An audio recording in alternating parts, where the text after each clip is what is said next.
Cek, cek, cek, cek. Ada kedengaran suara situ? Cek, cek, cek, cek, cek, cek. Masuk harusnya sih suara. Ini kalau yang di HP join audio kan? Oh YouTube. Oke. Nggak ada suara. Ah tuh ada. Telan cek. Oke.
Tes.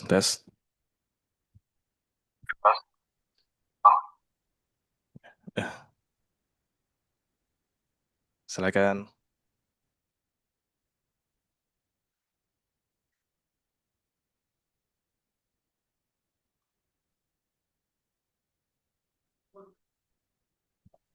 Lagi ya, silakan duduk.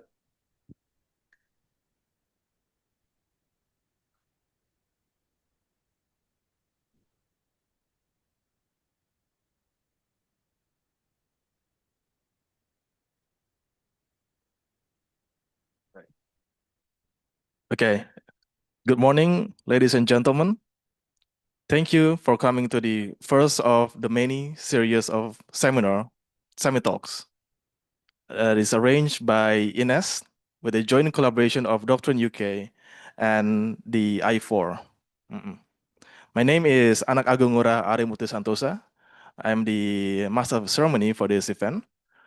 I'm a PhD student from UCL working in the field of semiconductor as well. And also I am the head of cluster of ICMA from Doctrine UK and a member of INEST. We would like to give a biggest honor to Prof. Trio Adiono for coming to this seminar, and also Dr. Gali Ramadana Subito that will become the moderator of this event. First of all, we are honored to have the head of Doctrine UK coming in. Yes, so it seems also thank you so much for coming, Kang Deden. Yes, yeah, it's okay. Yeah. So if you could give a greeting.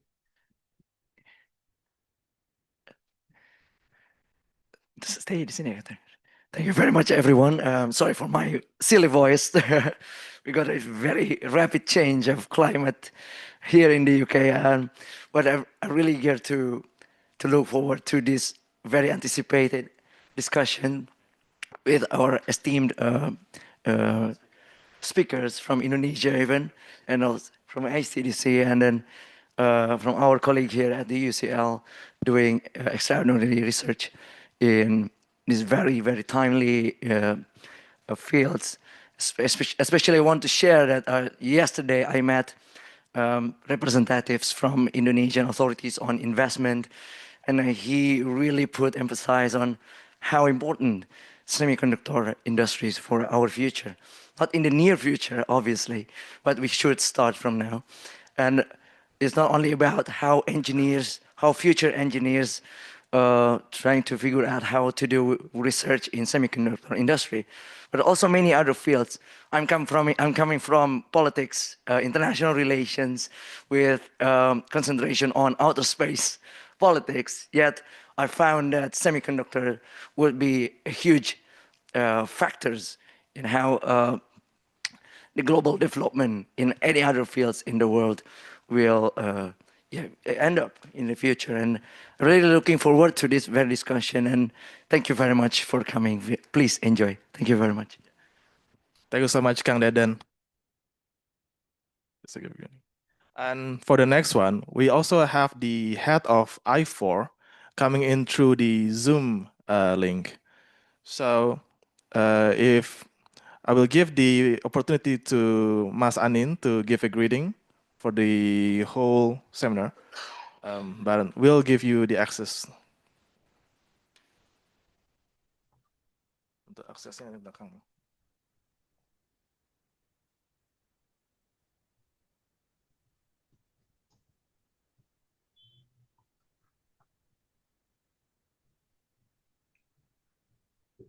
Okay, so can you hear me?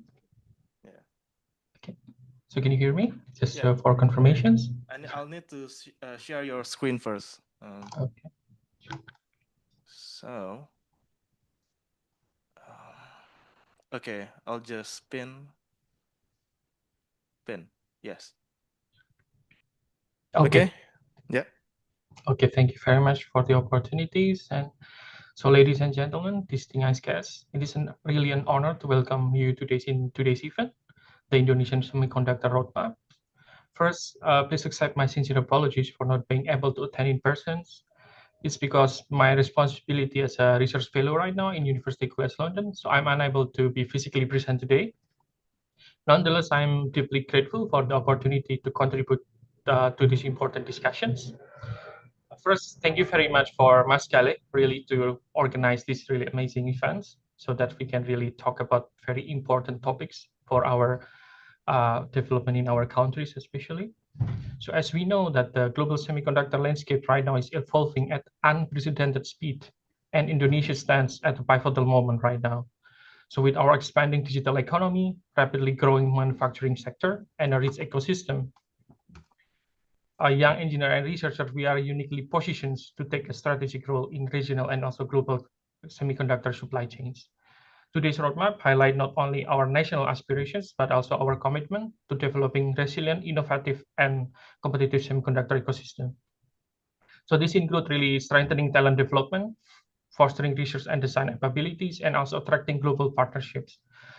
So through collective effort from this event, hopefully that through government, industry, academia, and international collaborators, hopefully we can transform Indonesia from a consumer of semiconductor technologies into a significant contributor to global innovations.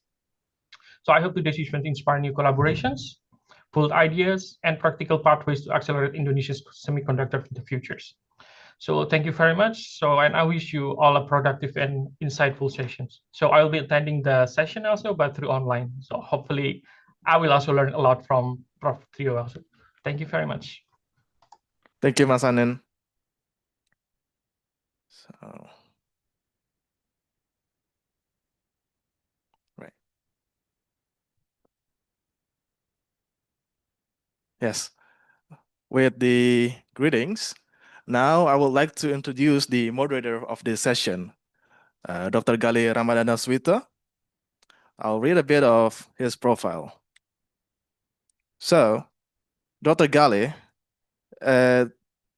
took his Bachelor of Engineering in Applied Physics in the Nagoya University of Japan.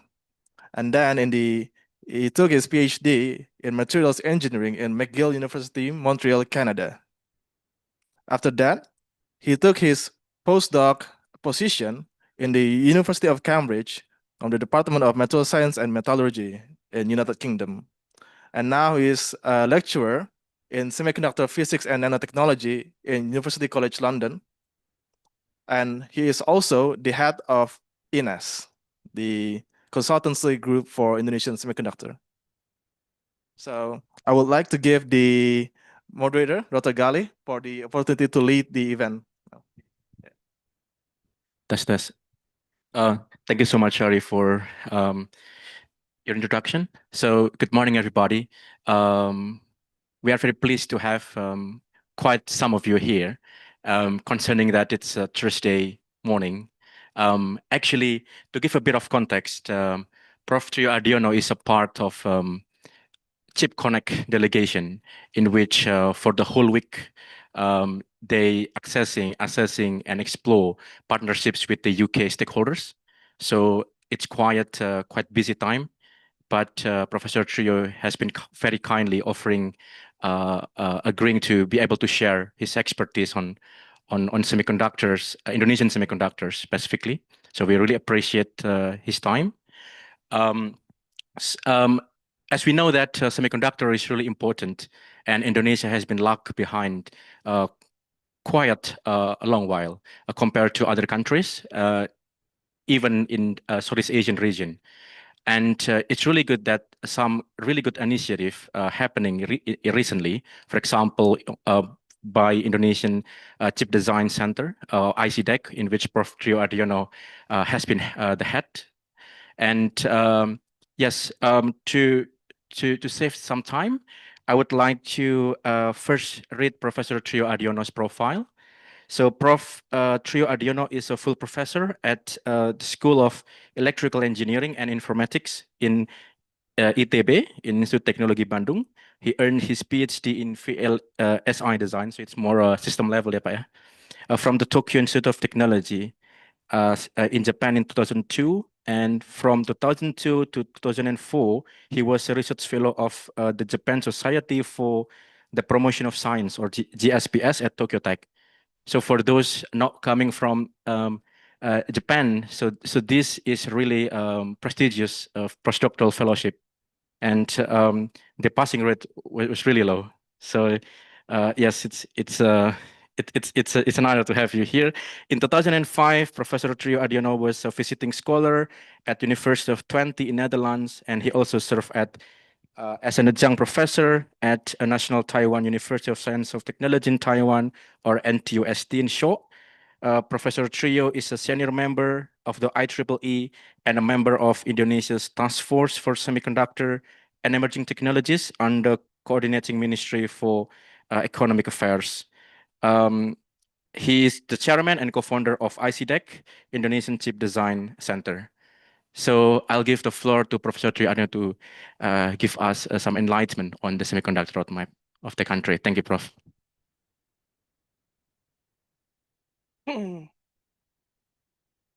Yeah, thank you very much, Dr. Gali, and also all of Indonesian college, yeah, for attending this seminar. Yeah, but I'm very sorry that I cannot prepare very well, yeah, because this current visit is very productive, so I don't have a time to prepare properly, yeah. So in this presentation, I would like to show that's Indonesian roadmap. Yeah, actually, it's developed by several content is developed by Ministry of Economics and also Ministry of Industry, which is they also here today. Yeah, Mbak Rati, yeah, from Coordinating Ministry of Economics, yeah, and also Mbak Kiki, yeah. Yeah, should be there is a Mbak Kiki from Ministry of Industry. And also there is our colleague from Next Lab, yeah. They are a fabless semiconductor company focusing on photonics, yeah, silicon photonics, yeah. Okay, yeah, I would like to introduce a little bit, yeah. So I'm on behalf of Indonesian Chip Design Collaborative Centers. We call it ICDeC. Next, please. So, as you know, that's our government would like to reach 8% of economic growth by 2030. Yeah? So, in order to do that, we cannot do economic as usual. We need to use semiconductor and AI, yeah, because it has a very high added value, yeah. Otherwise, we will go to only 5% in economic growth, yeah. So should I speak in English or the audience is mixed? Okay. So it's already stated by Coordinating Minister of Economics, Pak Erlangga, about this policy. Next. So our government also has put the semiconductor industry as priority in industry development in RPJMN. Yeah, this is our planning, yeah, for 2025 to 2029, yeah, and we consider this as priority and need of intervention, yeah, to develop this industry. Next, please.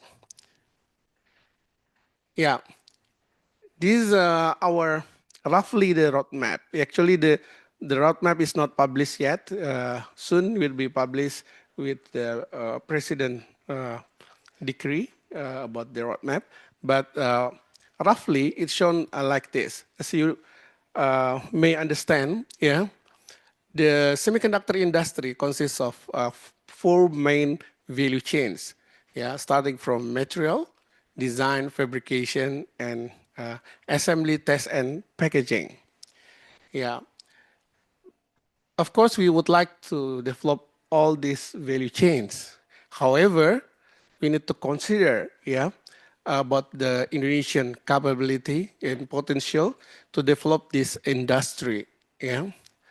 Regarding the materials, we have a lot of silica actually, but we don't have the processing technology yet, and also industry on that case. Yeah, so this the problem on this area. Yeah, maybe we can start with the solar panel first. Yeah, because the purity, yeah, it's around 6N. Yeah, but for the electronic grades, it requires around 11N.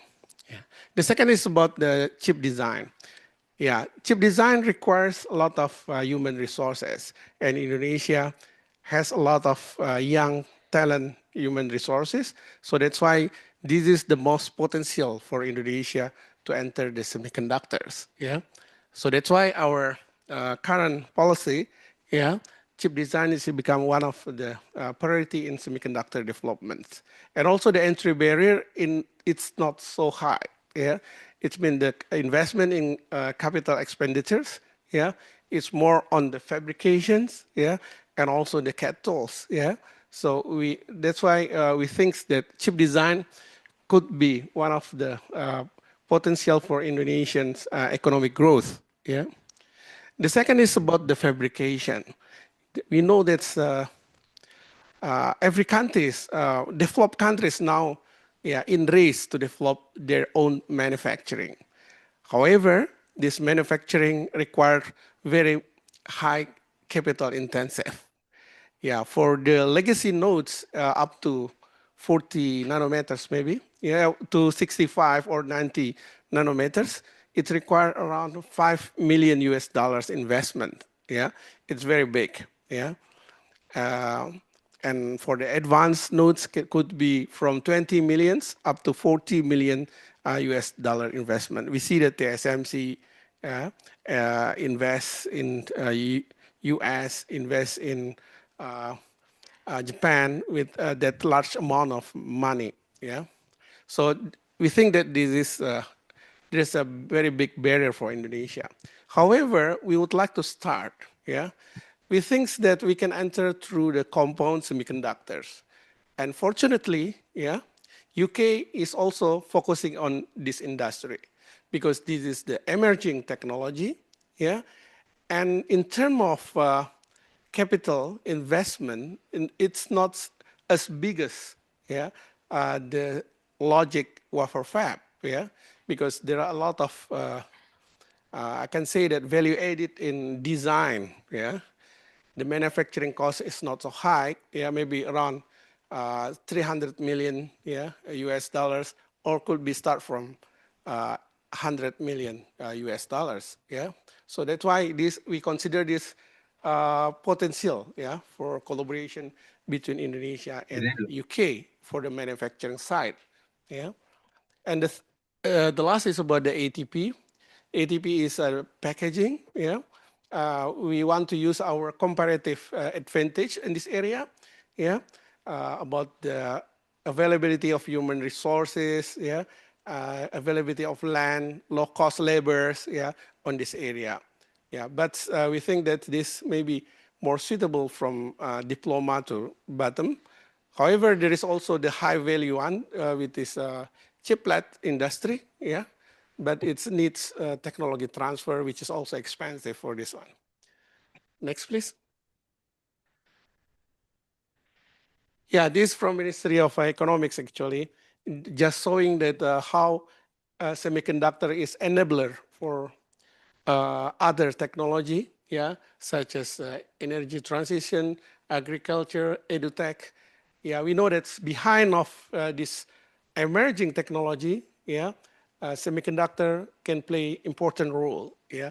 That's why the president decree, yeah, will cover also not only semiconductors, but also the advanced emerging technology will cover, yeah, basically it's AI and genomics, yeah. Genomics application for agricultures and also medical, yeah. Next, please.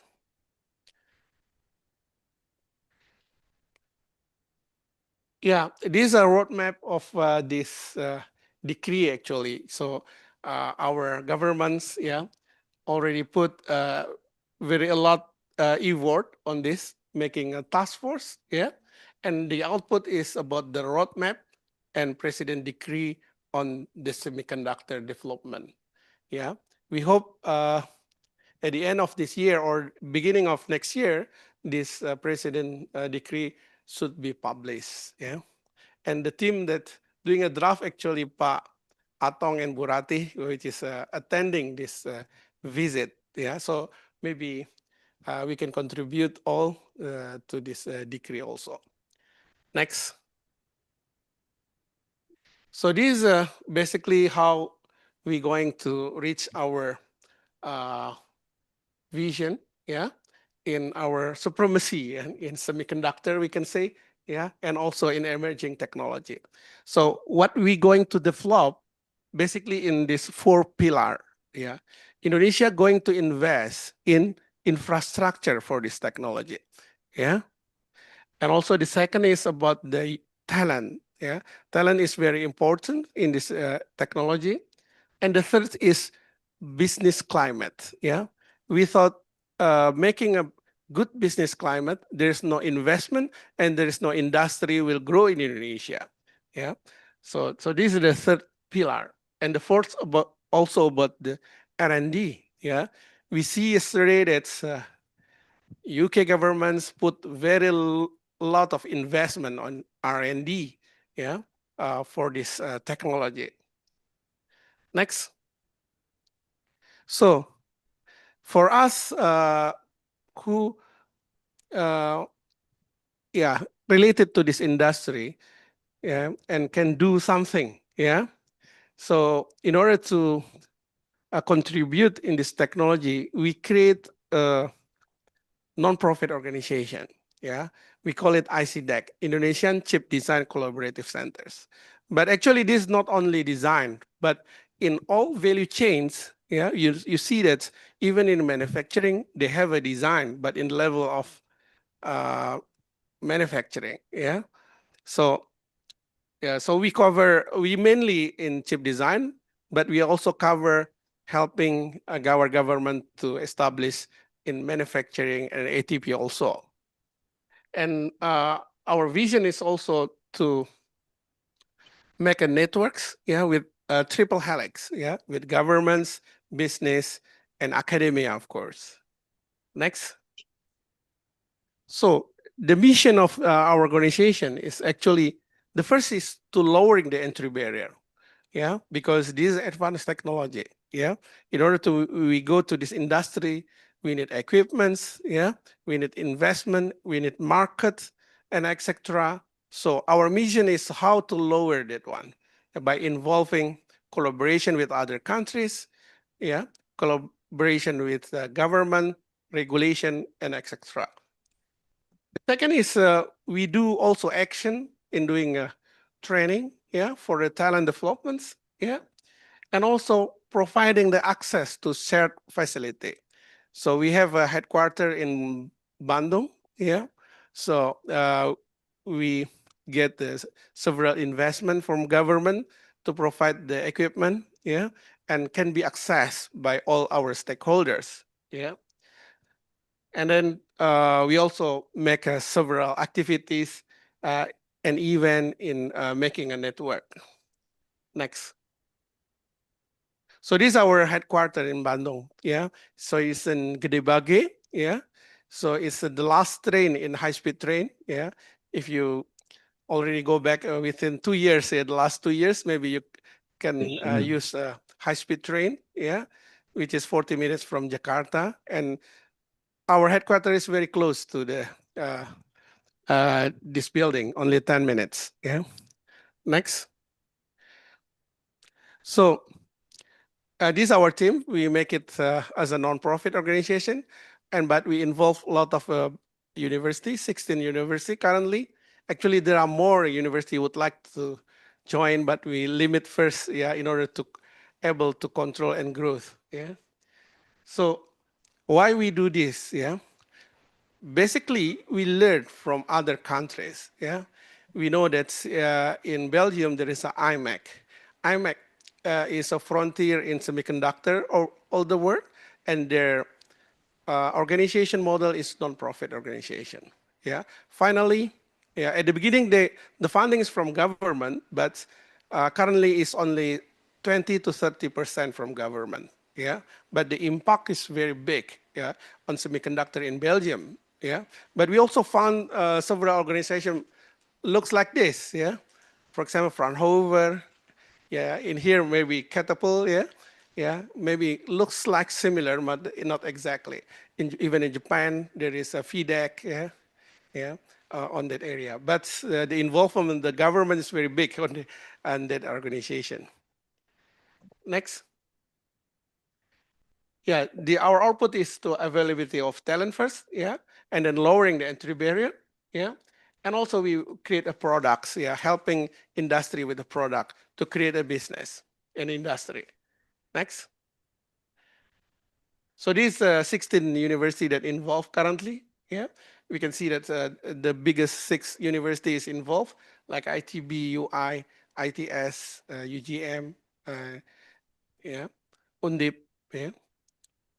Next. So this is how our activity is going. So the input is from university or a startup company, and also BMN now involved in our activities. But we link them to the wafer fabrication and manufacturing. Currently, we already have a link with TSMC, and also Siltera in Malaysia, and IC packaging. So we do a training, incubation, design forum, the activity in semiconductors. Next. So these several opportunities with the collaboration with us. The first is human resources. Could be training, internship, joint degree, and postdoc. For example, now we plan to have around 30 to 40 in our building. To be doing an internship. We collaborate with the Ministry of Tenaga Kerja. To doing an internship. And also we would like to proceed with the joint degree, postdoc. We hope we can do it with the Cambridge, with MIT, Berkeley, and others. And then in terms of R&D, of course, in joint research, this come with us actually from LPDP. LPDP has committed to fund research, research grant with foreign countries. So this is also one of the opportunity to work with UK. So using this fund, we can send people to study here in research, in framework of research collaborations. And then, of course, we invite for investment, startup, and outsourcing. And our partners is University, Industry, Association, and government. Yesterday, we just signed an MOU with High Tech NL in Germany also. Next. So this ministry that currently involved in us, we are working with, Ministry of Coordinating Economics, Ministry of Education, of course, in doing a research. We get a grant from LPDP also. And Ministry of Foreign Affairs, of course, facilitating us to make a network to global value chains. Next. So this is how we work in networking. So we try to make connection with the university and also industrial hub. Industrial hub is something like Fraunhofer or Catapult in here, and also the company, And currently our resources from university and research funding still from LPDP, but we need more source for this, and also with the government for regulation and incentive and others. So this is how it works, And currently we already have a connection with Europe, Netherlands, Germany, Belgium, and then with Taiwan, and currently it's UK, we are on the process, and US also, Next. So this is our activity, with UK, with the ARM, we try to collaborate with ARM, in order to build our capability to design or product developments, And we, for the ARM itself, we use IP, but for the talent development in ARM, we work with actually with Southampton, We are a member of SOC Lab, So actually this university appointed by ARM for using their IP, Next. This is our activity, I think we all know doing a talent development, community development, collaborative research, and ecosystem development. Next. This is an example, the example of a chip design training that we have given to the students or internship. Yeah, it's more on a chip design currently. Yeah, not in process because we don't have equipment yet. Yeah, maybe you can contribute in process also. Next. So this training last year with the fund from Ministry of Education, we have trained around 50 students. Yeah, for 5 months in Kudus. Yeah. For chip design. For the tools we provide by Cadence, we have collaboration also with the Cadence. Next. This is our activity to make a network in Germany. Next.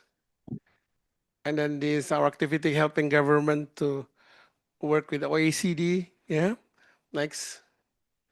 And this with TSRI in Taiwan, because if you want to fabricate very cheap in Taiwan, we work with TSRI. So the cost is only 10%. Yeah. Next. And this is our effort with collaboration with IMEC, yeah, with ASML, Hightech NL, and FMD in Germany. Next. And this is our exhibition in Munich. Next. Next. And then this with the US. Now we are working with Arizona State University. Yeah. Daerah mana ya? And the industry around Duku Arizona. atas. We have a visit this month from House Representative of Arizona, yeah, for collaboration also. Next. This with UK, yeah, Mbak Vena. Next. And this with Hightech NL. This association for semiconductor, yeah, in Netherlands, they coordinate around 300 semiconductor industry in Netherlands. Next. And also in ASEAN, it's also become hot topics to collaborate within ASEAN. So the topics for ASEAN collaboration now is also in semiconductors. Yeah, we already work together with Vietnam and others. How we compete while try to work together. So that the condition actually. Yeah. Next. And in providing the talents, because there is something that's question from the students when we teach them for higher education in semiconductor, they will ask us where they can work. Yeah. So temporarily we work with the global.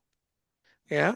So we work with Taiwan, so they can work in Taiwan for short time and then go back to Indonesia. So they did our planning now. Yeah. So this year we provide around 450 up to 500 to work with Taiwan or continuing study in Taiwan. They accepted in Micron, UMC, yeah, big company in semiconductor in Taiwan. Next. So this is our collaboration and exploring collaboration with Arizona and company in there is this NXP in Arizona. Next. It is advanced packaging, very famous DECA. Yeah, they also offering us for the technology transfer if Indonesia would like to go to advanced packaging. Yeah. Next. And this is our student doing internship and training in Malaysia. Yeah, working with Netherlands governments. Next. And this is our exploring collaboration with Berkeley. Next. With MIT. Yeah. Connection we already made, but actually we cannot do a lot of action yet, yeah, because the funding is not there yet. So we are waiting from government to provide us funding for this. Yeah, next. And this from Taiwan also. We work with several university. Next. And this with Netherlands. Next. This is Nexperia. Nexperia, I think there is in UK. Because one of their product is compound semiconductors. Yeah. Now it's very hot in global geopolitics. Yeah. Maybe you heard from the news. There is battle from Netherlands to China about this company. And they are play very crucial in in electric vehicle. Yeah. Next. Okay, that's what we do when what activity. And after this, I just want to show a little bit our R&D in around in semiconductors and how the capability of Indonesia in this area. Next. So basically from 2010, we already tried to make these activities. We have started to develop 4G chip during that one, in collaboration with Ministry of Communication.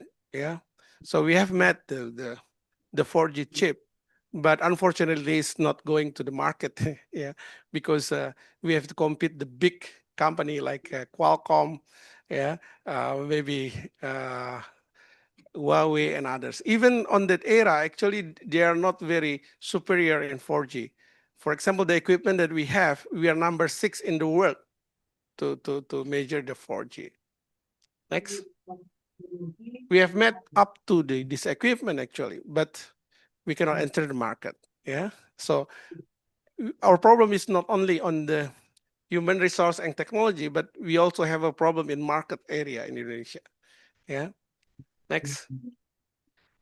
This is just advanced research we done. We do this with Edinburgh. Yeah. Doing communication using visible light communication using lasers. Yeah.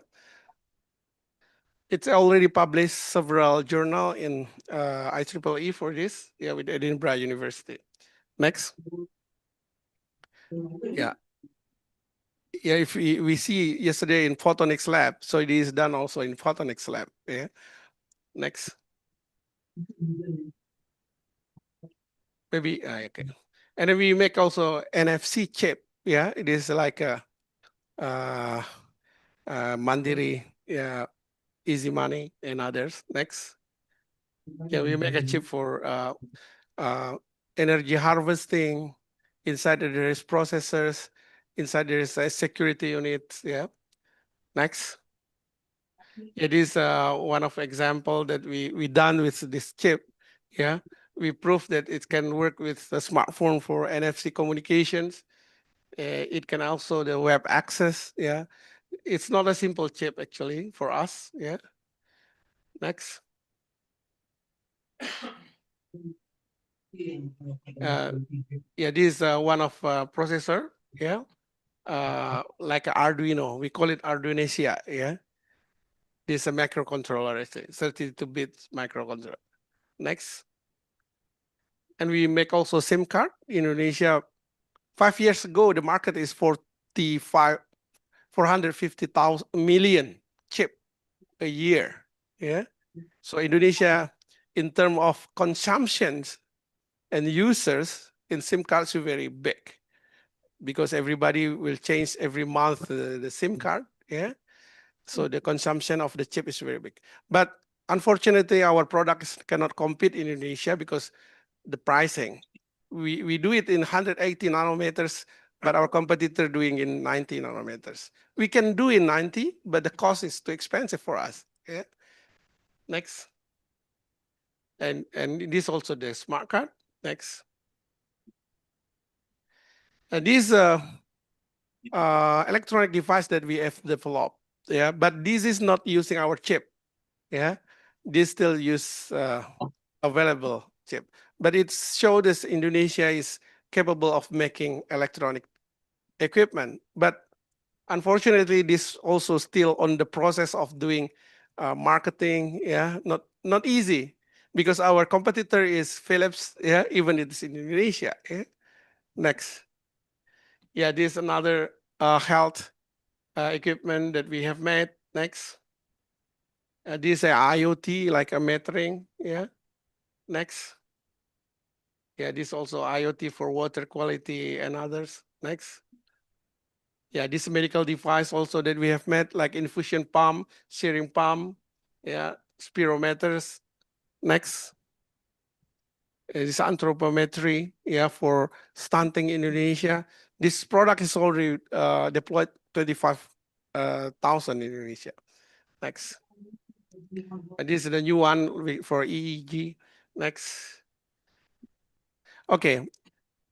This something that maybe relate to some of you. Yeah. Indonesia, as I mentioned, that would like to invest on for the manufacturing in a gun wafer fab. Yeah. Next. Yeah, why is it? Yeah, because this emerging technology, then an investment is not so big as a logic wafer fab.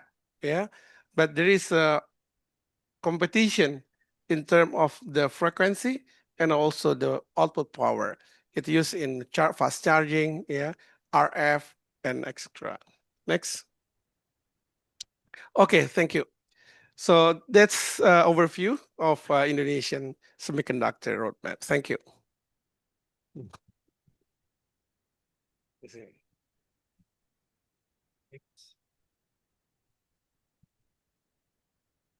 Check. Thank you so much, Prof. Rio. Such enlightening talk, especially semiconductor is really advanced. And perhaps actually most of us didn't know that Indonesia is doing pretty good, especially on the chip design aspect. We also have quite nice ATP on the back-end side of the semiconductors. And now Professor Trio Adiono and the team from the government as well trying to expand it for wafer fab, which is the heart of semiconductor technology. So really, thanks a lot, Professor Triadiano. Okay, so one thing that I forgot actually is to greet folks who come here today. Actually, it's 9:30, very early. I'm aware that some of you coming from outside London. Can you raise your hand if you are outside London? I know two of you are also outside London. Yeah, so appreciate. This is also broadcasted thanks to Doctrine UK, who broadcasting it. They appreciate Kang Deden coming far away from Leicester. Okay, so yes, it's really nice to have this kind of dialogue, isn't it? Because a lot of dialogue so far in technology has been too much focus on AI or quantum technology, a little bit forgetting about semiconductors, especially we are in the UK, which, as Professor Trio Adionos mentioned, actually doing really good and actually leading the component semiconductors aspect. So hopefully we can have more of this kind of discussion as well, hopefully with Doctrine and I-4 as well. Yes, so just to remind people that we also attending with us also is the coordinator for economic affairs, Pak Daksa Ibrahim from KBRI London, also Bufena from British Embassy Jakarta, Burati from coordinating ministry for economic affairs, and also Bukiki from Kemenperin. So let's make it a bit relaxed, shall we? So yes, first question actually, we gather quite a bit of questions, Prof. So actually it's from Krishna Hastiadi from University of Cambridge. Krishna, you are here. Do you want to say your question in person? Okay.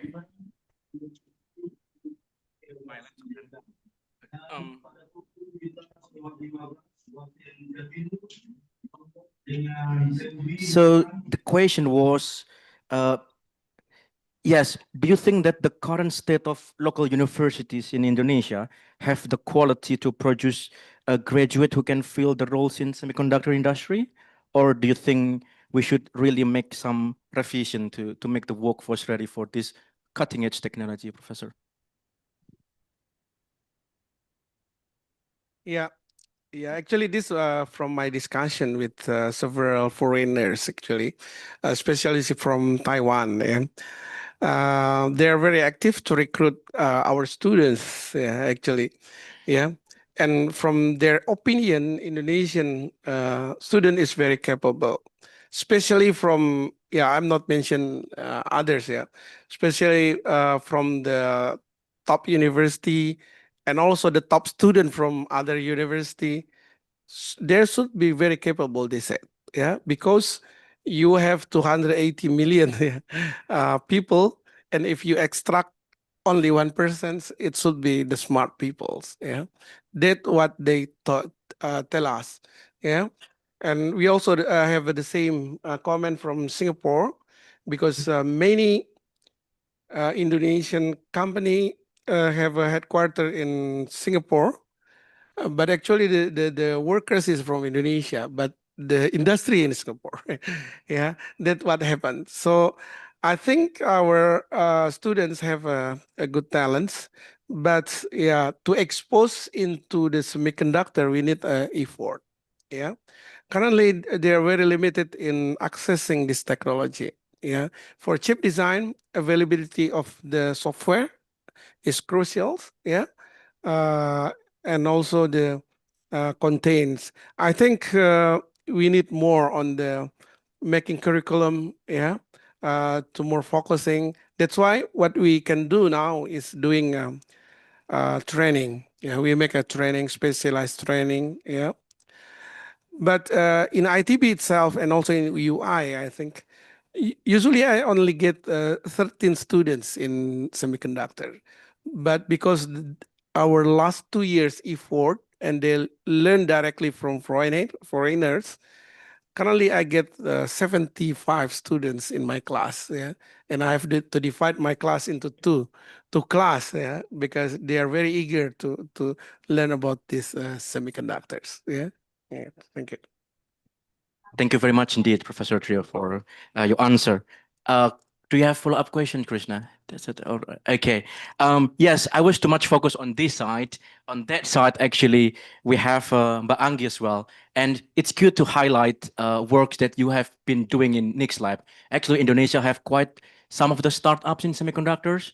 Not so many, but we have some. So PT Shirka that Professor Trio mentioned and Nick's lab as well doing PIC. Don't you guys? So yes, please engage with Mbak Anggi as well if you have more questions on it or potentially asking for future job opportunities, perhaps. Okay. Actually, we have a couple of other questions from online. We have 33 registry. Not sure how many attending, but I will pass the questions opportunities for you guys. Yes.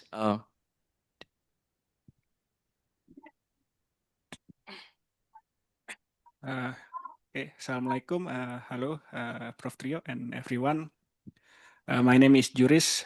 I think we've met a few months ago in Eindhoven, but Prof. Trio. I was still a postdoc back then in Eindhoven. I work for a semiconductor industry, Cambridge GaN devices. So I have two questions actually.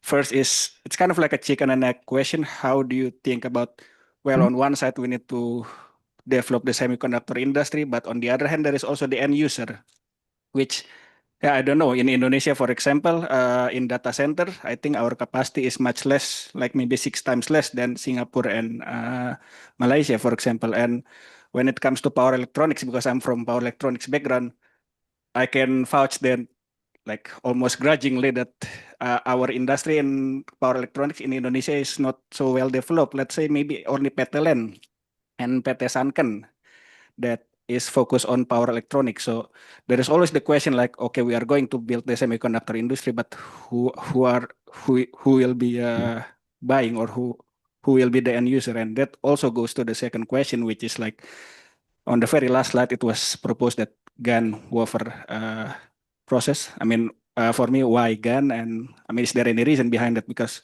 I mean, when it comes to GaN, I think, yeah, in my company at least, we have been kind of like desperate to try to knock the door to people like Nvidia and some automotive company, and it's quite difficult. And we are here in the UK. Imagine back in Indonesia. So like, how are we going to compete? Is there any niche that we can overtake? Yeah, as Indonesian, as an Indonesian. So yeah, I think that's the two kind of like question that I had. Did you want to answer it right away? Yeah. So actually, this I think this also one of the problem that we rise within the task force. Actually, maybe Bu Rati and Bu Kiki also can add about the solution for these problems. Yeah. Yeah. Yeah. That's interesting questions. Yeah, how Indonesia secure the markets, but for make sure, yeah, Indonesia is big market actually. Yeah, in Southeast Asia we are the biggest in the market of electronics, but all the market know nothing through us.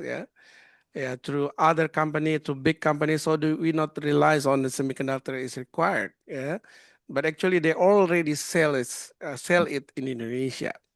For example, we talked with an XP. They don't realize that actually our KTP actually is from them. But what they know only that they sell to Singapore, for example.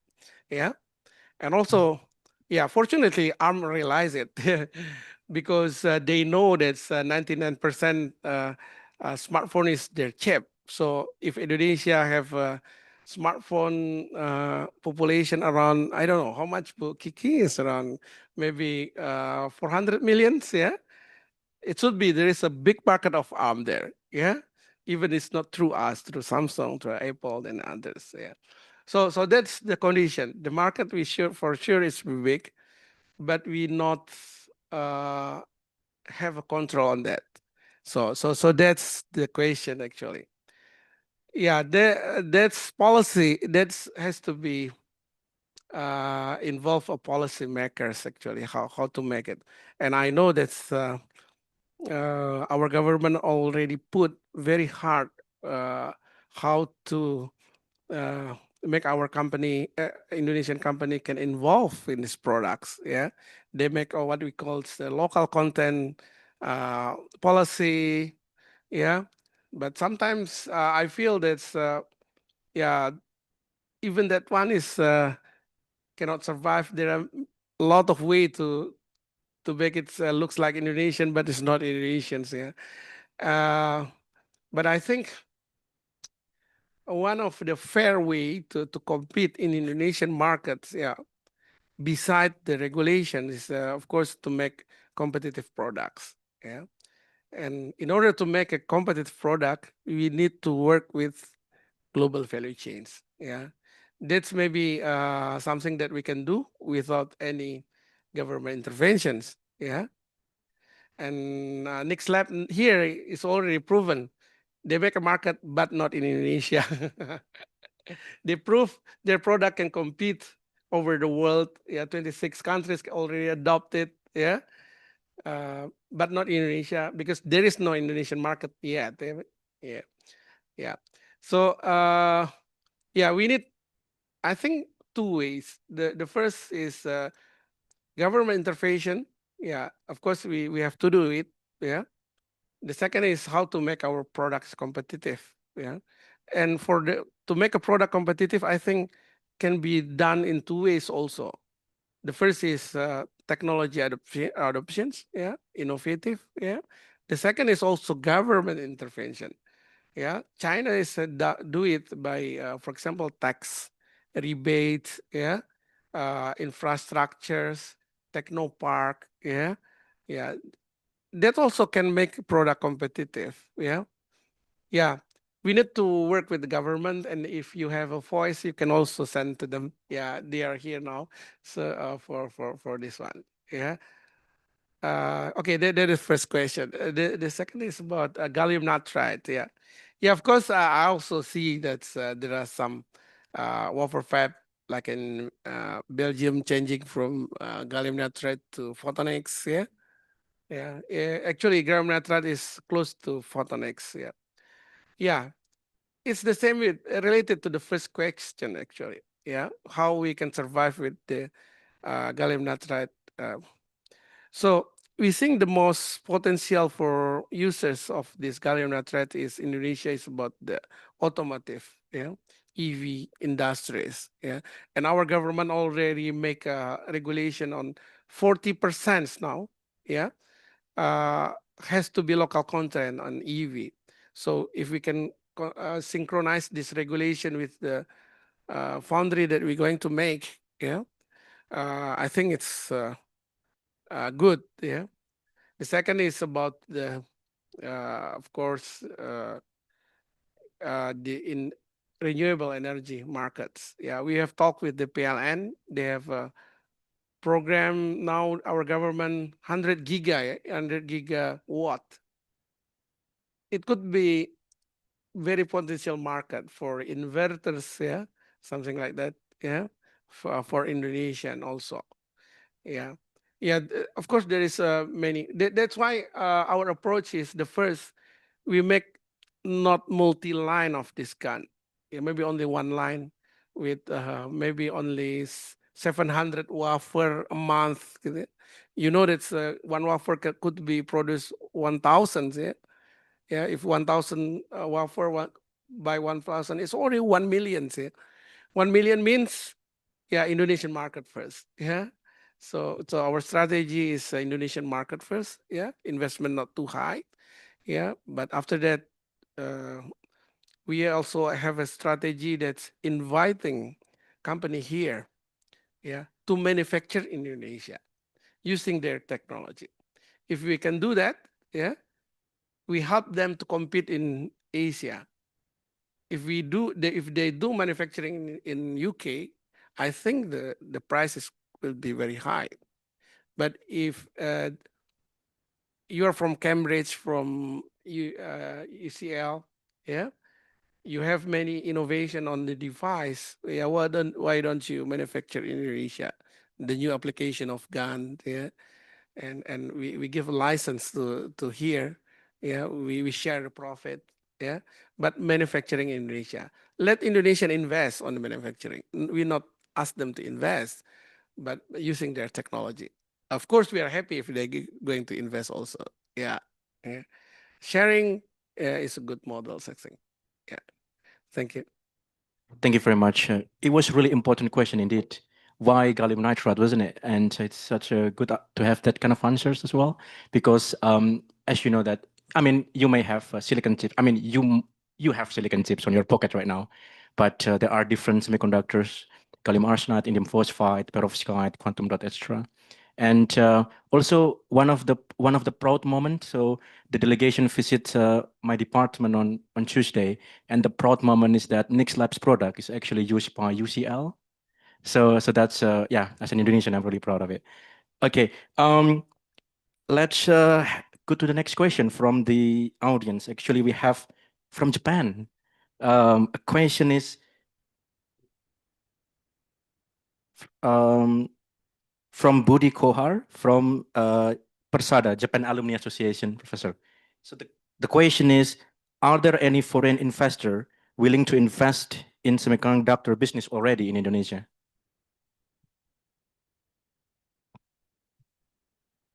Yeah, yeah. Current moments, yeah, only in packaging. That's Infineon is always expanding uh, their capacity in Batam. Yeah, they always expanding that we heard. Yeah, and about the investment directly, like in GAN and yeah, currently not yet. Yeah, but so far when we have a network business and others, uh, actually their interest, yeah, their interest, but need more effort, yeah, how to make a good business on this, yeah. Yeah, I think it's depend on what we can offer, yeah, to them, yeah, for to be relocated in Indonesia, yeah. We still need a lot of effort, yeah. Yeah, I think what we have done is still very small effort, yeah, because I heard from the big company in Bangalore, yeah, this company, very big, you may know it, yeah. They said that every week he is called by uh, investment people in Bangalore 16 time a week. Yeah. So the call the company what you going to invest, yeah, in Bangalore, what you need and others. Yeah.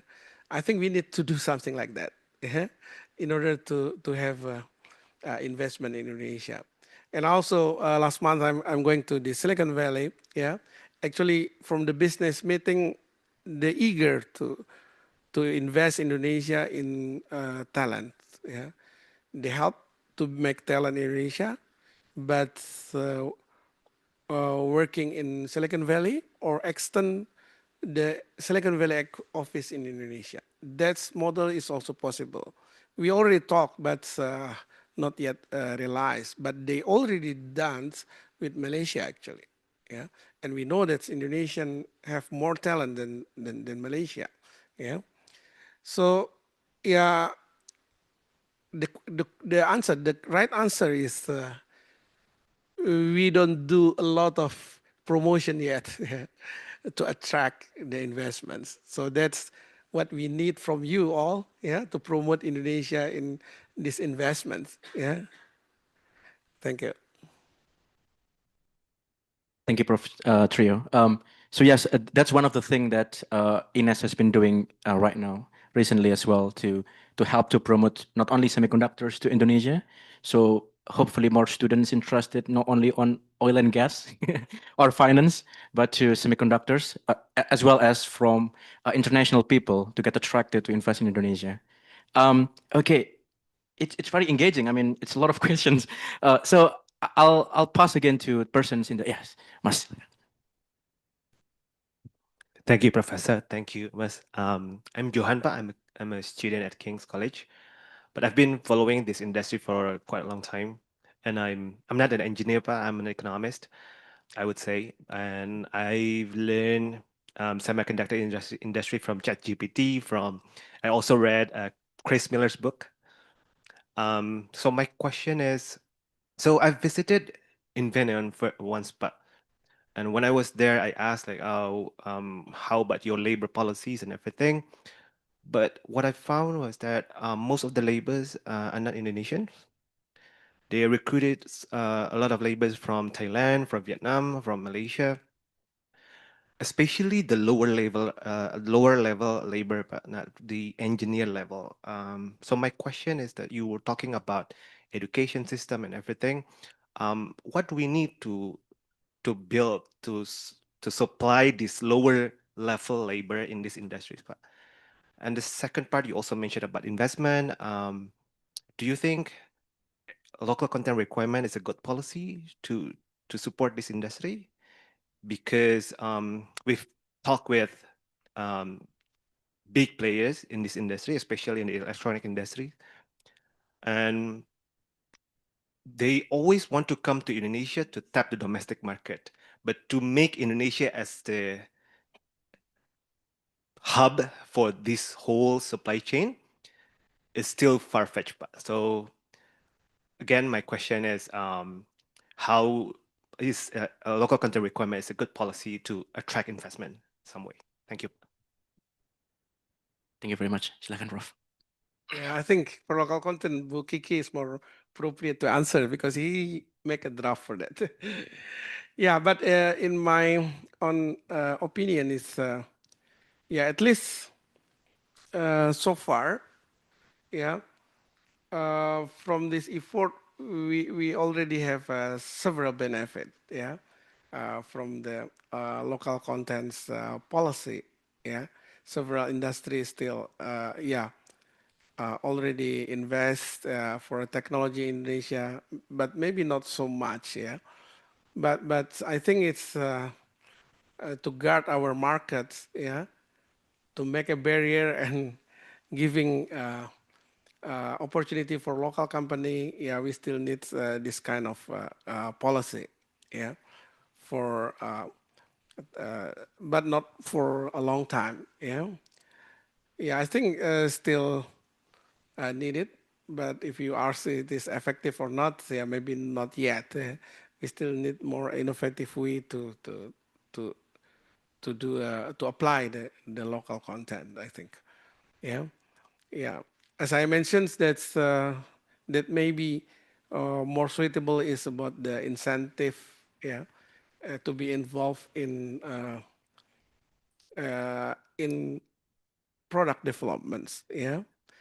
As we know, that's most of investment in product development in semiconductor related is actually on R&D, yeah.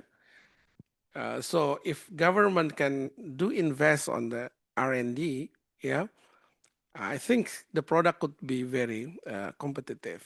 Yeah, but what we heard from regulator here discussing yesterday, yeah, the that's the difficulties in our governments, yeah, to justify the output of R&D, yeah, because our country is very regulated, yeah. If they put money 100 millions, they need many output from you. That's very different with from the government here that we talked yesterday. Yeah, they already realized that the success story is maybe only 5%, and 95% of their investment maybe not going anywhere, even in university. But from these 5%, actually already cover all of the investments. The difference between Indonesia, they don't have success story, so they don't believe it. Yeah, but here you can see how ARM as a success company contribute to the economy of UK. Yeah, yeah. How this company? Yeah. So the problem in ours is there's no success story. Yeah. So they don't believe it. Yeah, and especially the people from economics and others. Yeah, they need to understand of this, how the technology is invested and how it's work, yeah, to make this KPI. Actually, this KPI made by Indonesian, yeah, but it's become barrier for Indonesian. That's the challenge, yeah, to justify. And I may say that Indonesia actually has a lot of money to invest, yeah, but investment still on the wrong way, I think, yeah. That's we need to repair. Yeah, we can see that's a lot of money to spend to other than technology. Yeah, easily. But that one, but not in technology. Why? Yeah, maybe you're from social science could help us. Yeah, how to make a difference. Yeah, way of thinking about this. Yeah. Yeah, it doesn't mean that we only invest on the STEM, but policy regulation it's also need, yeah, to make us uh, to go to the right directions. That's also the question from our regulators to UK. Yeah? Uh, how they know that when they fund the R&D, it's going to be success and others. Yeah? In UK, they already have a very established system, yeah, that can judge that this is accountable for investments. Yeah, that regulation is not matured in Indonesia. Yeah, that's something we have to do about that. Yeah, and the second is about the why in yeah, I know in Finance the top engineers is all of them from Philippines. Yeah, yeah. We have tried to invest on making teaching factory in Polytechnic Batam in order to create a good talent for that. But as I know, yeah, how it's flow, not because of education, I think, because the ATP industry is already established in Philippines. Yeah, Philippines was the second largest economics in Southeast Asia. Yeah, but now it's not.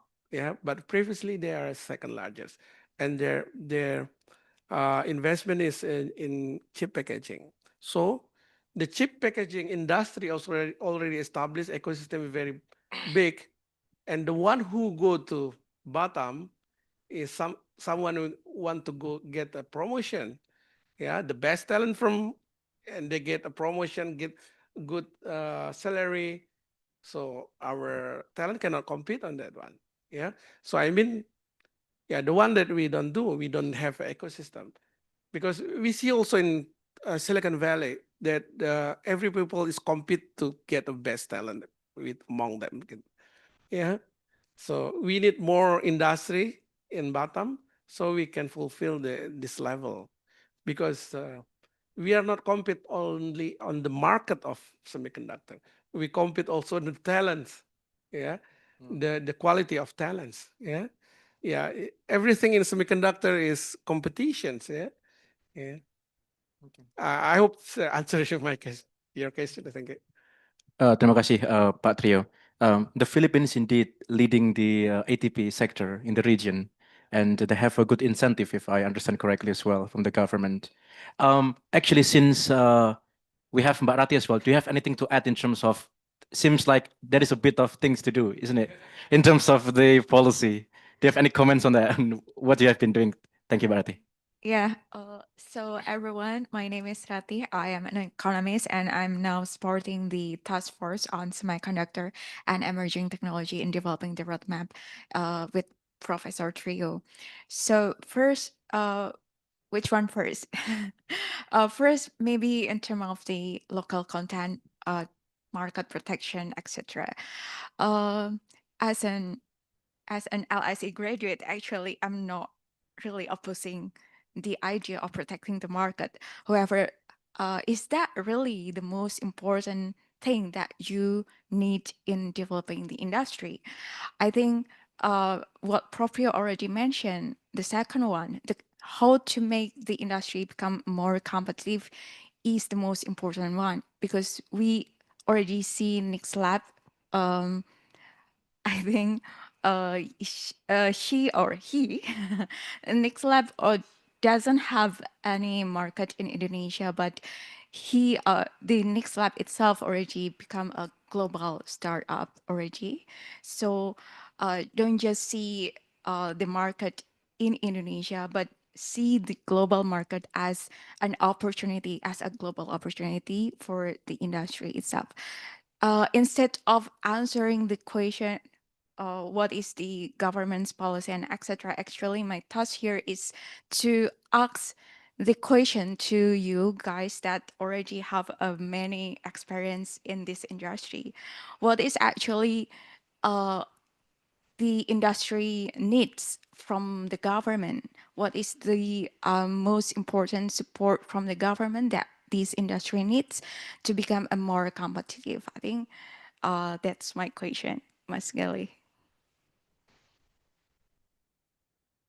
Do you want to answer it right away? Okay. I mean, I still have quite a lot of to screen, so I'll be very quick. So I think for the investor, they really need to. I mean, to be honest, there is not so much strong reasons to invest in Indonesia, except that I mean, if I'm an entrepreneur, my thinking would be directed towards low cost labor, but that's gonna compete with Vietnam, the Philippines, and Malaysia. And the second is okay, I forgot my second point. but yes, in terms of what investor wants, so since we still need a lot to catch up in terms of what is the strong reason to invest in Indonesia. The government needs to have a strong incentive for the investors. And also, I think, for example, the Japan, they are very ambitious now to catching up with TSMC. I forgot the name of the project, but they're trying to make it sub 3 nanometer, and government put a lot of money there as well.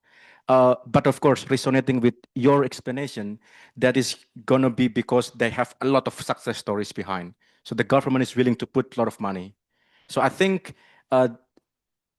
we need to take I think we need to be one voice if we want to catching up in terms of semiconductor, for example, gallium nitride. So we need to push it, and then from the government really need to make this incentive really strong to put stronger reasons to why Indonesia. Yeah. Prof, do you have anything to add in terms of?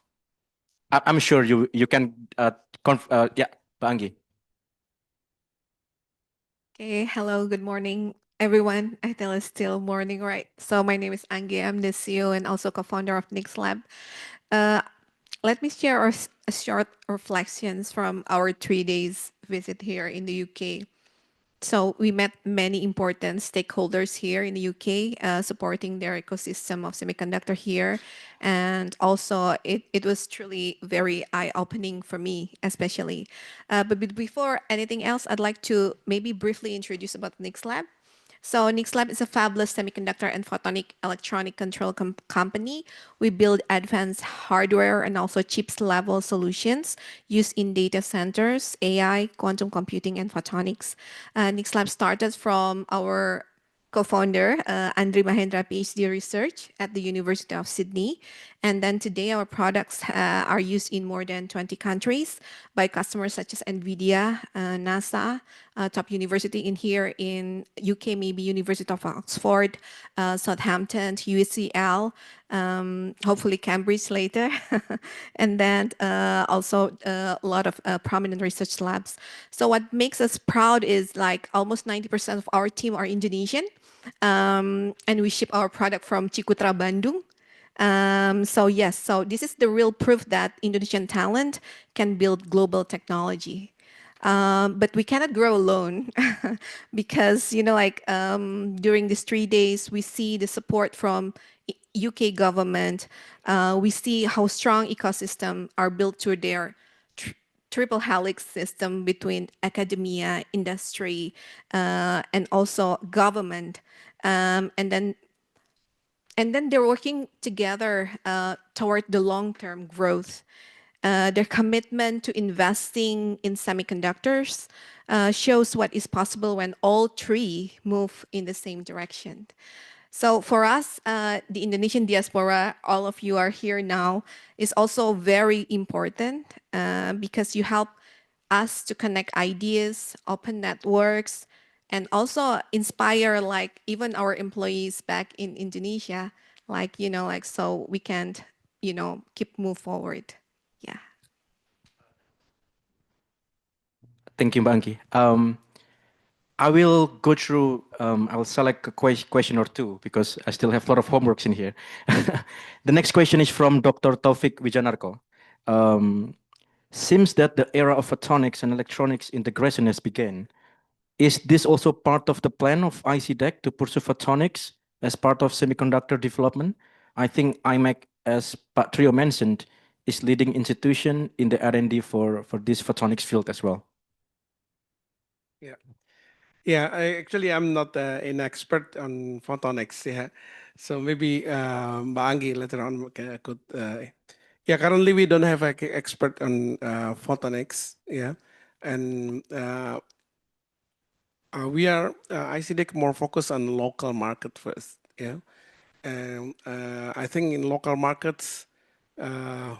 Yeah, because I'm not expert, I don't know yet the opportunity on this area. But I know it's very big opportunity in advanced technology, yeah, like chiplets, yeah, maybe in NVIDIA, yeah, and also the quantum, yeah, use this technology, yeah. But the market is very, very advanced technology, yeah. So ICDeX, be honestly, we don't have expert yet, yeah, and the market in Indonesia maybe not so big yet, yeah, for these products. Maybe Mbak Anggi better to give the comment on this. Yeah. Sorry, so what was the questions again? Question is, for example, NVIDIA has released recent products with photonics and electronics integration. And is this part of the Indonesian side of thinking to also pursue photonics as well, not only electronics? I think so, yeah, but I think, right, I think there's already in your roadmap, right, in the government. Actually, the photonics is already included in the initiative, in our initiative strategy, other than the what is the IC design. So yes, it is part of our Indonesian national commitment to develop photonics in the near future. And this is actually also my question: which technology that we should focusing on in the near future that is best for Indonesia to enter the semiconductor industry? Maybe all of those guys here maybe can also give input on which part of technology that we can focusing on. Thank you. I want to share what they're thinking in terms of what kind of semiconductor specifically that you think is important. Perhaps solar panel or any thoughts on that? You can talk to Mbak Ratih afterward as well. I think you will be here for the rest of the day, aren't you? You will have meeting as well. Okay. You can, yeah, you can approach to get her contact. Yeah, that's correct. Okay. Oh, yes, Prof. Asipangga. Yeah, it's correct. That maybe you can give input on us what is important of this. But so far that we have done, so I think next lab is need silicon and photonics integration chip. Yeah, maybe on that area could be possible to be done in Indonesia. So we designed a chip for control of photonics, because photonics, as far as I know, they need also the silicon part of that. Yeah, so maybe ICDeC could help on the. Actually, we have done a collaboration on the silicon part, and next lab doing on the photonics part, and they do the integration of silicon and photonics, and this chip maybe can be sold not only for not for Indonesian target, maybe for worldwide target. So that may be a potential market for photonics. Yeah, this is Pak Andri, the founder of. Maybe can give later on the market. Yeah, and also Pak Atong is Assistant Deputy in Coordinating Ministry of Foreign Affairs. So he the key person on making President decree on the semiconductor and emerging technology. So there's one thing that I would like to discuss, and maybe you can also respond on this. So in our strategy, I think we first would like to focusing on the legacy technology. Yeah. Not in the very advanced, yeah. So we want to focus more on the changing the products that currently available in Indonesia. For example, for the product of smart card, yeah, and then for the product of IoT, yeah, and then the product of metering. For example, the PLN has 90 million metering, and also for water and metering, yeah, something like that. So we would like to focusing more on that one first, yeah, the legacy or standard products that we can do mass productions, yeah. So that on the and we also doing with the Polytron on the audio DSP currently, yeah. So the product is more on that area. The second, for the advanced, we also doing on the edge computing for AI. Yeah, that one is also, I think, affordable for us on doing edge device. Yeah, yeah. But other than that, it's like automotive, we still need time for that. Yeah, or more advanced like 6G. 6G we able to, but not in the very advanced, like more on the. Now we are doing Wi-Fi, Bluetooth, yeah, something that's yeah, legacy technology. Yeah, so that what we think that Indonesia can focus at the beginning. But maybe if you have any idea or innovative product, you can give a comment to us, yeah, input to us. Thank you. And maybe Pak Andri can answer what is the potential application product in Indonesia in photonics, and what is the future of photonics in Indonesia, maybe. Okay. Hello, everyone. Thank you, Prof. Trio. So I think there are many opportunities in Indonesia, especially in photonic, integrated photonics. This is quite new. I think last 2 weeks ago, I was in Eindhoven in the PIC conference, Photonic Integrated Circuits conference. There are many challenges that we can actually explore, not only regarding the design of PIC, but also in the packaging side, testing and packaging. This is still quite emerging because NVIDIA announced the co-packaged optic will be around 2030, 2027 deployment for the AI data centers. For the mass production, it's very challenging to combine the lasers with all the silicons, drivers and everything. So I think a lot of opportunity there. Nix Labs actually supplying a lot of equipment in this field. Currently, we have office in Bandung where our team works so hard for this emerging technology because we born, I think, in 2017 when the photonic integrated circuits not really on the market yet. It was just a lot of experiment in quantum AI and so on. But during maybe the AI era, COVID, everyone thinking about scaling the AI infrastructure and data centers. Is actually the driver. If you see the news, there are many, a lot of investment in this area, especially in, I think, Netherlands, but also in the US itself. Yes, a lot of opportunity, I think. Thank you so much, Pak Andre. That's definitely the future, isn't it, to have a photonics integrated to electronics? Yes, yes. Okay. Actually, we are coming to an end of the session. Perhaps a very last question, a quick one from anybody? Yes, Sharon.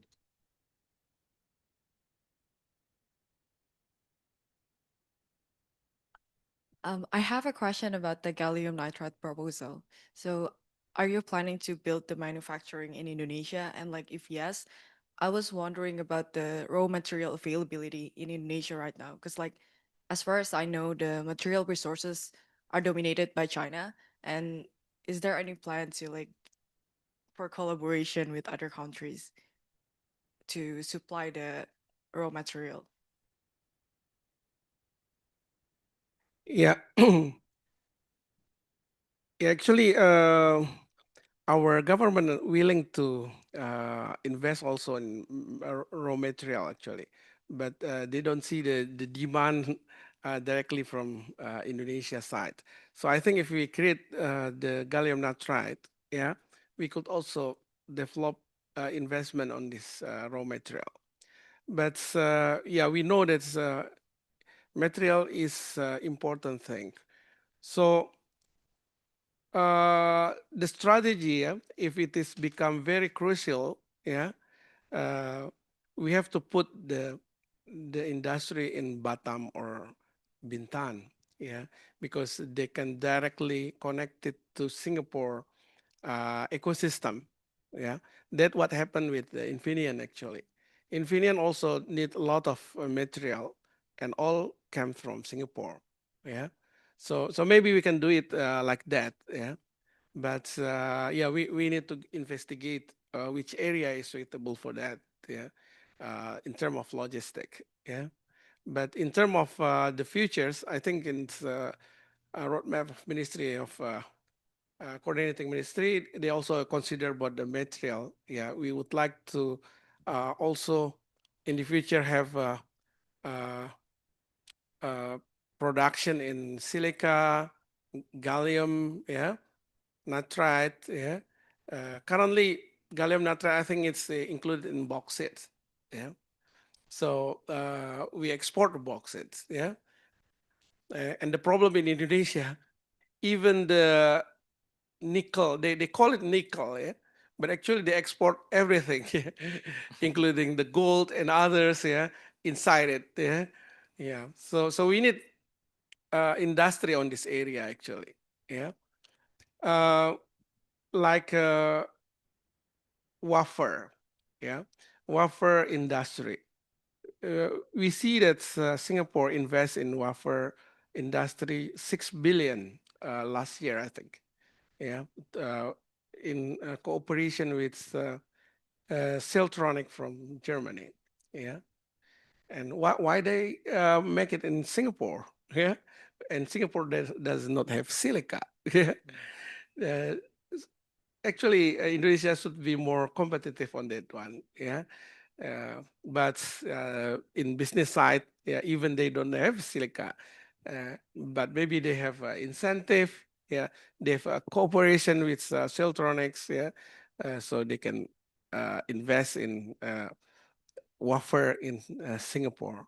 Yeah, so that's the situation. Yeah, or maybe Pak Atong can want to add. Yeah. Thank you, Prof. Sorry to late. Yes, the question is, what is the important for this president's decree?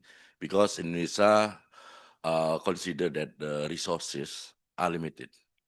Okay, but how to provide the job for our young generation? We should provide regarding the technology. And the second is Indonesia today want to generate what about how to increase the economic growth. There are three strategy. One is revitalize the conventional economic growth, and we call it the consumption, investment, government spending, and net export. Second is go to the new technology.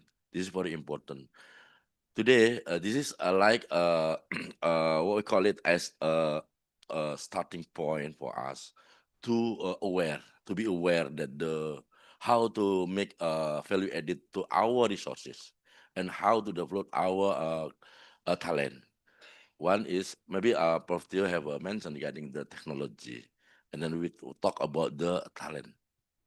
This is we should knowing regarding the technology is very important, because if we consider regarding the like liquid petroleum gas, in the past we didn't consider the gas is very important for the industry. We just take out export, we the lower prices.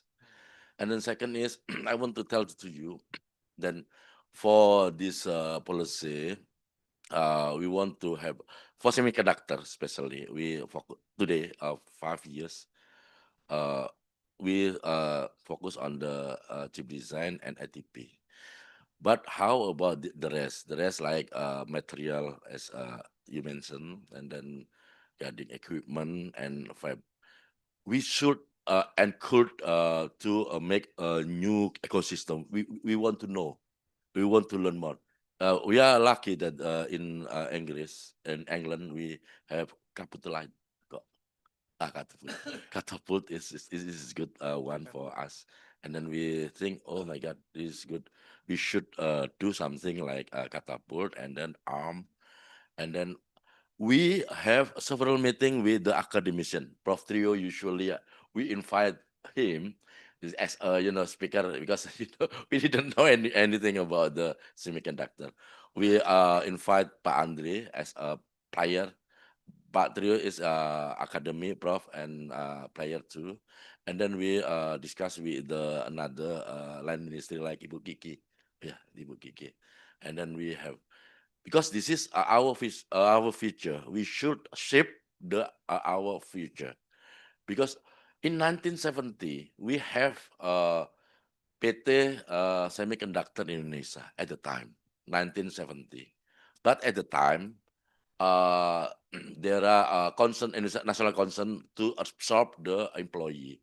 So in my opinion, at the time that a government applied the labor approach to absorb the employee, and then now today we want to setting up again with it's with other country, with other line ministry, and we open to discuss.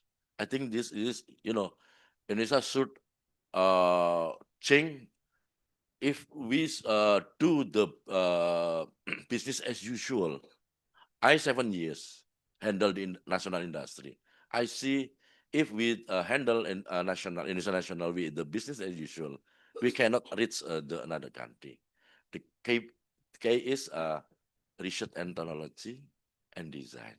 So in the future, we want to involve line ministry, other ministry, academici, local player. Even we want to local player to connect it with the global player. Thank you.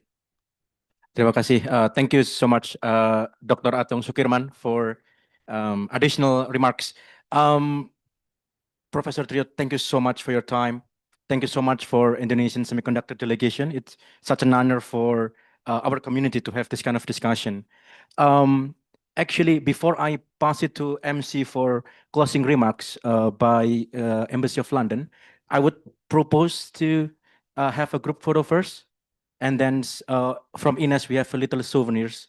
And we also have been doing some of recommendations works like exploratory studies, Pak Burati, Bu Kiki. And then we want to pass it to you as well formally in this moment.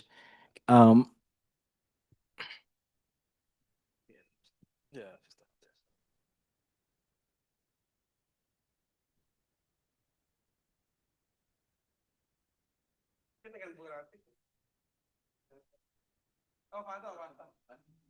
Masukan, Pak. Masukan dari enggak, Pak. Masukan dari rekomendasi untuk menambahkan. Ya, mungkin salah.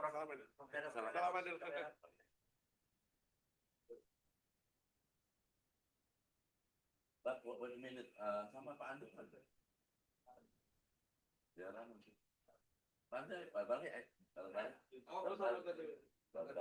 ini satu tim, Pak. Kita nggak punya ilmu.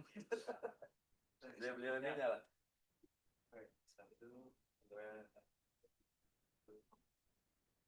Terima kasih kan. Terima kasih. Ya, jadi kita kerjain itu juga dan semoga nanti ada orang dari social science juga yang akhir grup kita dari perspektif. Terima kasih Pak. Terus untuk souvenir, terima kasih Prof. Tio. Oke, terima kasih. Kemarin nggak sempat jalan Cambridge-nya.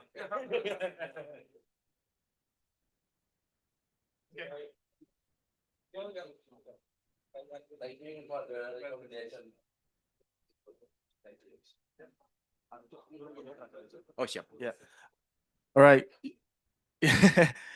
Yes. So let's have the group photo after the closing remarks.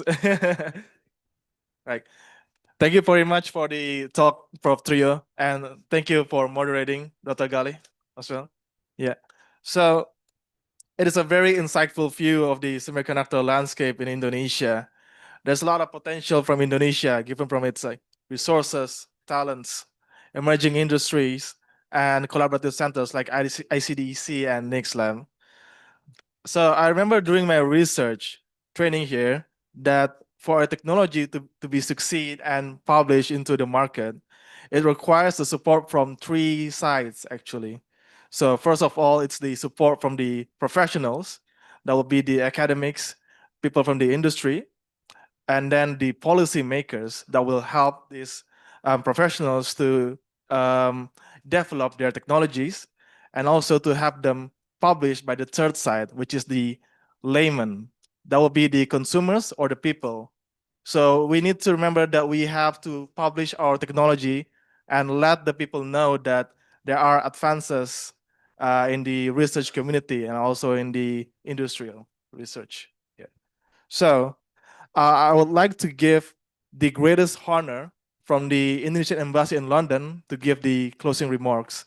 I would like to give Mas Raksa, I believe, to give the closing remarks, please.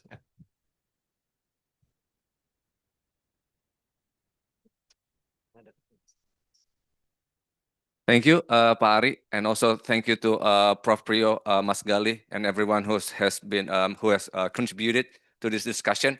I think the discussion today has been very fruitful and also pertinent. However, this is a huge task. This is another great undertaking for Indonesia. The challenges are just immense. You have a fiscal power problem. Although we have the money, but I don't think we're going to spend it that much. The second one, we don't have the technological capability. This is the hard truth. And also the third challenge is the current ecosystem is not very supportive currently in Indonesia. We have to admit it. But the good things also is that this band of beautiful and talented people are actually all around the world from Indonesia. Thanks to Prof. Trio, ICDeC. But I think next time Prof. Trio here, he should not be alone coming from ICDeC. I think there's another board members of ICDeC that should also be come out of Indonesia and share their ideas and how we should approach this semiconductors development in Indonesia.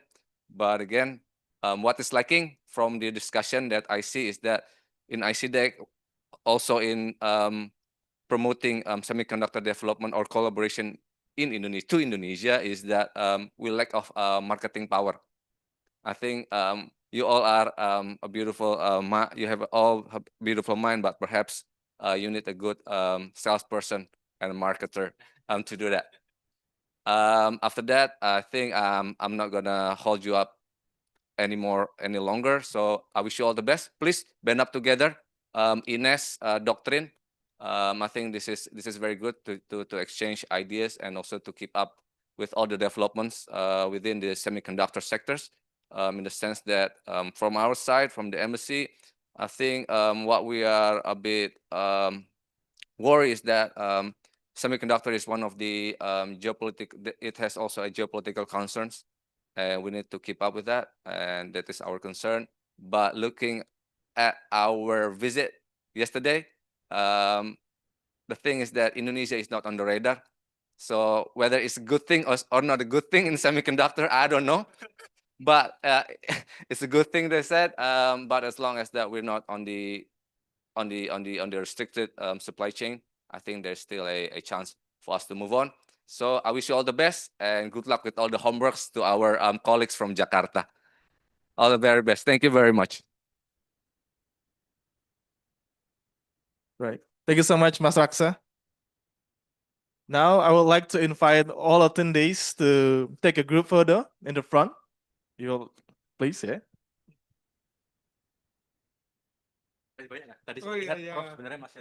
Yeah. And that will be the end of the event. Thank you so much.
Paling gimana sama oh ini juga jadi ini bagian software.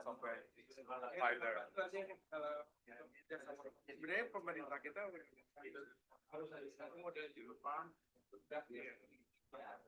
Oke.